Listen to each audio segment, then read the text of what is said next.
আসসালামু আলাইকুম ওয়া রাহমাতুল্লাহি ওয়া বারাকাতুহু। আল আবরার ইসলামিক লাইফ চ্যানেলের পক্ষ থেকে আপনাদেরকে জানাই আন্তরিক শুভেচ্ছা। প্রিয় দর্শক শ্রোতাবৃন্দ, আজ রাসূল করিম সাল্লাল্লাহু আলাইহি ওয়াসাল্লামের একটি শেখানো দোয়া আলোচনা করব। যখনই আপনার শরীরের যে কোনো জায়গায় ব্যথা হবে, চাই সেটা মাথা ব্যথা হোক অথবা কোমর ব্যথা হোক অথবা দাঁতের ব্যথা হোক, হাত পায়ের গিরার ব্যথা হোক, যে কোনো ধরনের ব্যথা হোক না কেন, রাসূল সাল্লাল্লাহু আলাইহি ওয়াসাল্লামের এই দোয়াটি এইভাবে যদি পড়েন, ইনশাআল্লাহ আল্লাহ পাকের হুকুমে ভালো হয়ে যাবে, ব্যথা দূর হয়ে যাবে।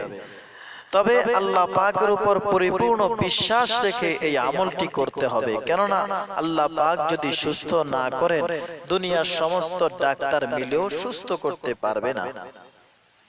এক সাহাবী রাসূল সাল্লাল্লাহু আলাইহি ওয়াসাল্লামের নিকট এসে হাজির হলেন। এমন অবস্থায় আসলেন যে তার অনেক ব্যথা ছিল। তখন রাসূল সাল্লাল্লাহু আলাইহি ওয়াসাল্লাম ওই সাহাবীকে এই দোয়াটি শিখাইলেন, তোমার ব্যথার স্থানে হাত রেখে 3 বার বিসমিল্লাহ পড়ো। অর্থাৎ পুরা বিসমিল্লাহ না পড়ে শুধু বিসমিল্লাহ বিসমিল্লাহ বিসমিল্লাহ এভাবে 3 বার পড়ে অতঃপর 7 বার এই দোয়াটি পড়ো, আউযু বিল্লাহি ওয়া কুদরাতিহি মিন শাররি মা আজিদু ওয়া উহাযিরু। সহিহ মুসলিমের হাদিস।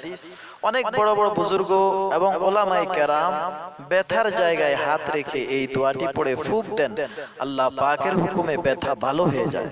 প্রিয় দর্শক শ্রোতাবৃন্দ, ভিডিওটি যদি ভালো লেগে থাকে অবশ্যই লাইক করবেন, কমেন্ট করবেন এবং বেশি করে শেয়ার করবেন, আর অবশ্যই চ্যানেলটি সাবস্ক্রাইব করতে ভুলবেন না। আল্লাহ হাফেজ।